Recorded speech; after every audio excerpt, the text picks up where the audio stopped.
Coming up next, one of my favorite interviews with a legendary member of who I believe to be the greatest hard rock band ever. He shares the story of the wildest music video of the MTV era. It was banned for a little bit, but it ended up being one of the most iconic in MTV's history. Its star was actually a former centerfold, and the whole video was concocted by their frontman, the craziest frontman of rock, including the iconic spoken word intro that the singer actually just made up on the spot. Plus, he tells the story of what may be the coolest rock song of the 80s that a famous singer ripped off the year after for a big hit. I asked today's legend what he thought about that blatant ripoff, and his comeback is hilarious. You're going to love it. You'll hear stories never heard, never told for one of the most famous records in rock history. Let's do it. The interview's next on Professor of Rock. Hey, music junkies, Professor of Rock, always here to celebrate the greatest artists and the greatest songs of all time. You know, if you know what this means, you're going to dig this channel of deep musical nostalgia. Make sure to subscribe below right now to get more interviews and more of this content. Also, make sure to check out our podcast. It's time for another episode of our series, Revelations, where featured artists reveal rare stories about their greatest songs and their greatest albums. Today, we have the conclusion of our series on Van Halen with founding member and bassist and backing vocalist Michael Anthony. Today, we're going to lay bare the records Diver Down in 1984, including the stories behind Jump,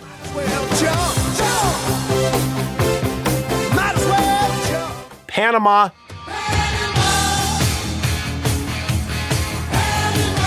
Hot for Teacher,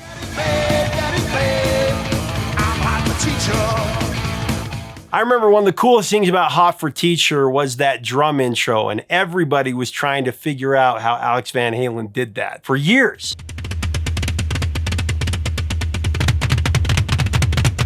It's actually a double take. So Alex Van Halen recorded two different drum takes, one in each channel, and then he layered them together to create that thunderous, chaotic intro.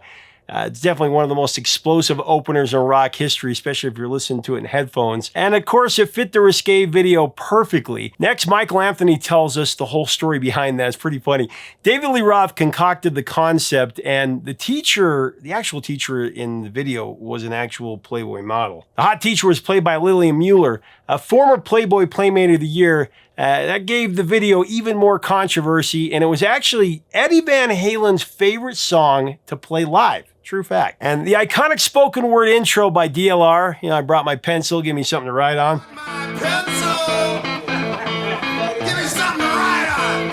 That was actually made up on the spot by Diamond Dave. In fact, Dave did the same thing on Panama, on that part in the middle 8 where he says, "We're running a little bit hot tonight." Yeah, we're running a little bit hot tonight. Except he was drunk when he recorded that one. Only Dave, I tell you. Coming up, Michael Anthony gives us the lowdown on all the classic tracks from 1984, including the Jump video shoot when Dave hurt his butt a whole lot, find out why, and how Eddie came up with the amazing guitar parts on their legendary album track, Little Guitars from Diver Down. It's actually my favorite Diamond Dave era Van Halen track. How the hell they didn't put that out as a single is beyond me. It's just great. So let's get into it. Here's Michael Anthony. So Diver Down, that's an album that I think is underrated because a lot of people talk about the keyboards coming in covers, but Little Guitars, that's actually my favorite Van Halen song from the DLR era.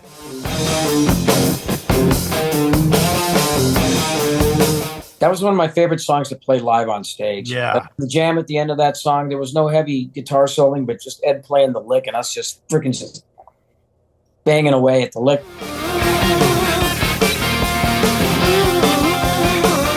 Ed picked up this little guitar, this little shorty guitar. Like a custom-made miniature Les Paul, wasn't it? Yeah, and he got one.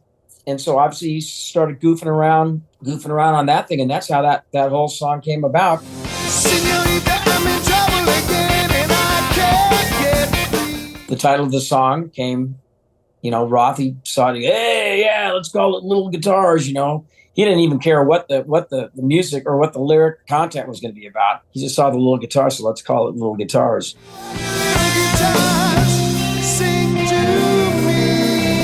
It was kind of funny because we played the US Festival after that album came out, and we played Little Guitars on stage, the US Festival in San Bernardino out here in California. And I found a mini bass and nobody in the band even knew it. I came out on the stage and I used the little mini bass when I played it with when we played it that night.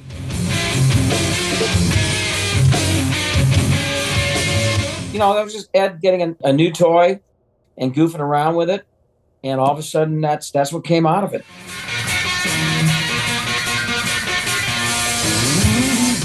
That song was like, it was kind of like new wave prog meets, it was all over the place. Like it didn't sound like anything you guys had ever done, and it's just such a cool song. I think it was even had kind of a Police vibe to it. It's cool. And nothing intentional. You know, Van Halen, we never did anything intentionally, like I said, except for putting lots of harmonies in our songs.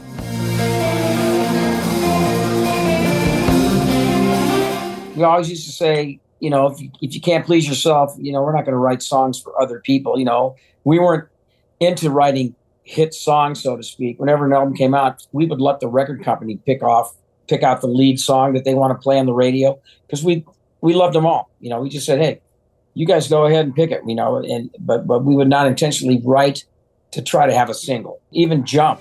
Well, jump. Might as well jump. Wasn't really intended to be a single. Your harmony on Senorita, I love I just love that. It's so good. You're exactly what the doctor ordered. Come on, talk to. It's just one of the badass songs.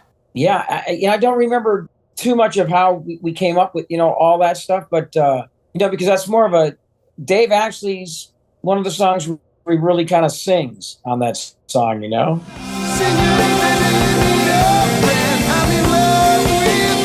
Instead of doing a lot of yelling and stuff like that. Well, 1984, I mean, how could you ever prepare yourself for one of the biggest albums ever? The only reason it didn't go to number one is because it ran into the freight train, which is Thriller, which I always thought was interesting. But if you're gonna have it at that point, if you're gonna have anybody knock you off, it might as well be Michael I know, Jackson. it may as well be the biggest album of all time. Yeah. But what's hilarious is that Eddie plays on Thriller. You know, he plays on Yeah. Beat It.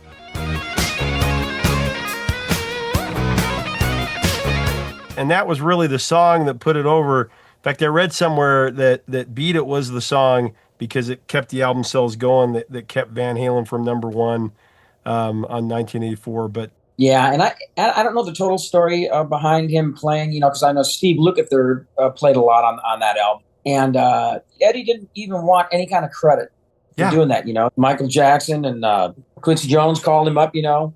Ed ended up changing a couple things around on the on the song, you know. He said, hey, I think this would work better like this. And I remember when he first said it, he said, yeah, Michael Jackson said, hey, Eddie, I really like that high stuff, that high fast stuff you do. So that's why he did it.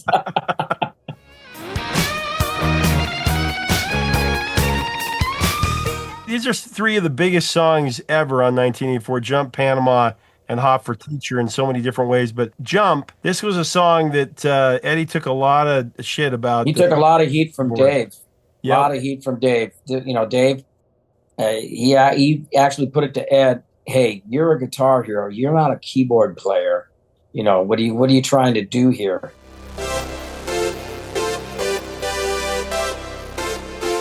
And at that point, Ed was getting way more, you know, he had his Oberheim OBA keyboard in the studio now, and he was getting more into, you know, that's just, he was starting to write and get more ideas playing keyboard now. And was the product of that.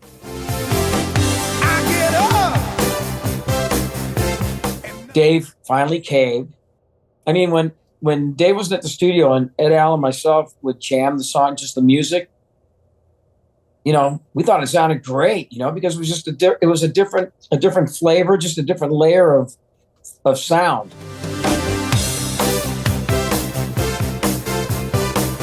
It would always end up maybe just a little smoother once it got produced or whatever, but like the raw sound of it when we would just be working up a song, we were like, hey, it's Van Halen, you know.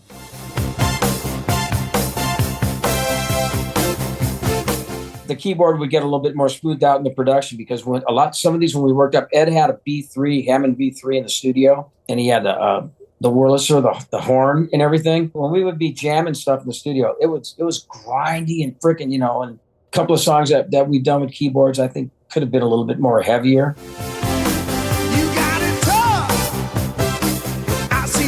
Well, Jump, you had to know that was #1 hit, right? I mean, you had to know. Once we finished the video for that song and whatever, I remember us all sitting in Ed's house. Valerie was with us. We were all, I don't think Dave was there, but Ed, Al, myself, and Valerie, and maybe one of her brothers, whatever. We were watching the video. We're going, damn.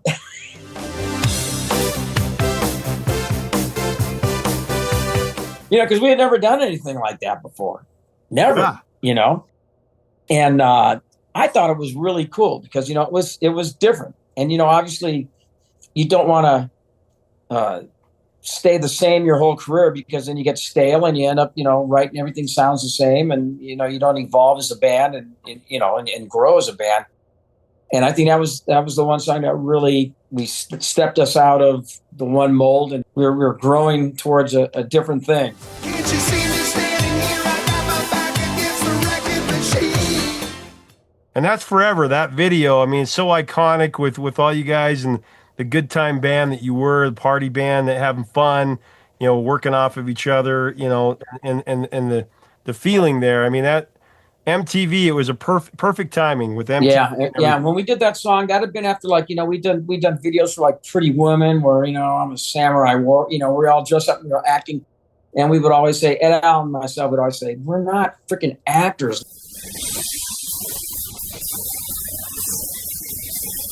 Let's just play the song. And so with Jump, we decided, let's just set it up in a room and let's just, play it.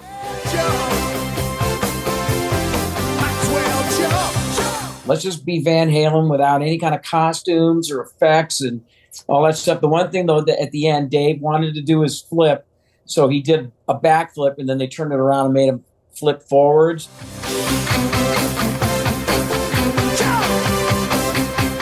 His ass must have been hurting at the end of that one, because he fell on it more times trying to do that flip. Besides that, we just wanted a straight ahead, you guys edit it, film us from whatever angles, whatever, but we're just going to play it as a band.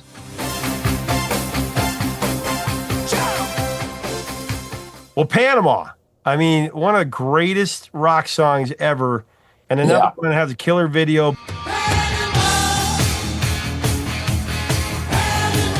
I always read that the DLR was being interviewed, and he said, all you write about are sex and cars and girls. And he's like, wait a second, I don't think I've ever written a song about cars. And that's Panama. That was written about a car. Yep.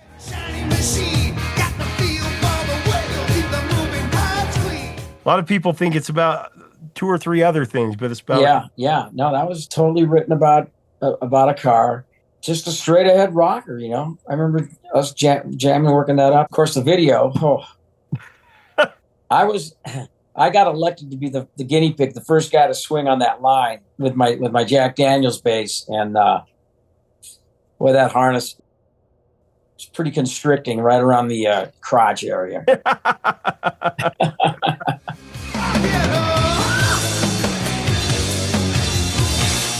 But we wanted to have fun, and obviously inject live stuff into it, because that song was a great song live.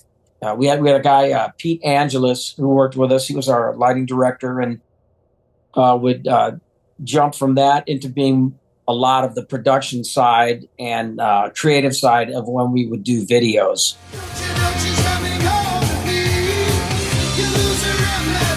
And him and Dave would come up with most of these crazy freaking things that we did in the video. Any of the stuff that was really kind of outside and crazy, it was Dave and probably Pete Angelis that came up with it. I would never have thought to put myself in a freaking samurai outfit. That thing weighed about 150 pounds.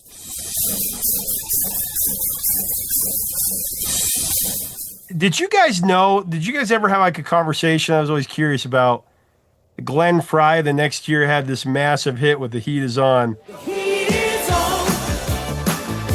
The heat is on. Dude, that is a ripoff of Panama, the melody. Mm-hmm. Heat is on Panama.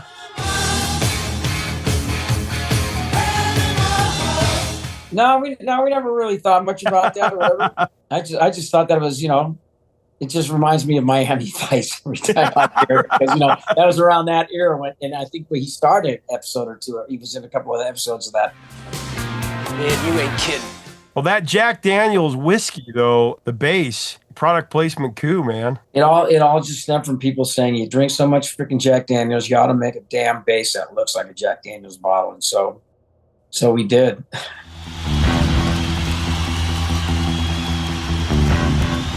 MTV didn't make you guys remove it. They actually made ZZ Top remove Schlitz beer, but they let it stay in because they were just like, hey, we got a Van Halen video. We're not going to mess with this. Yeah. I don't know for whatever reason, and I never knew anything about copyright infringement or any kind of stuff like that too. So, we just thought it looked, hey, yeah, this is cool. Let's do it. And so we bastardized a Kramer bass that had tuners back in the body, and we put it together, and it was more of just a novel act than anything else. The thing played like shit, sound like shit. The second one we built, I actually went to Jack Daniels, and we got their blessing, and they provided the graphics to do the second one, which was the one that's used in the Panama video. Well, during the bridge, when Dave is doing his breakdown, and you hear the car rev, that's the Lamborghini, right? You guys recorded the Lamborghini. I remember when we did it, we were all sitting up at Ed's house, and Ed went with our then engineer, Don Landy, and he took the mic and the recorder, and they went for a little drive down the street in the Lamborghini. That's awesome. And there we go. I can barely see the road from the heat coming on. Hot for Teacher. This was pushing the envelope. I know that it got banned in some places, and but I love the music video.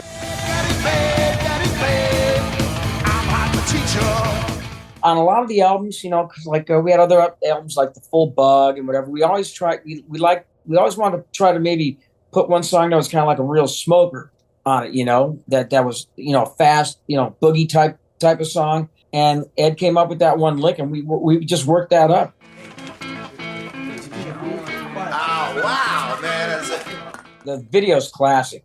Oh, The kid who actually played me as a kid, I'm sure, a lot of people know that he went on to bigger things. Like he played the bully's sidekick in Christmas Story movie. How'd you like a snowball sandwich?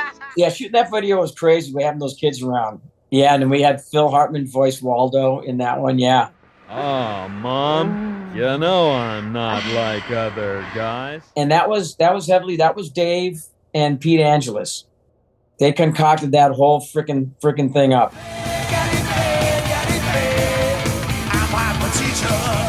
man, I love that.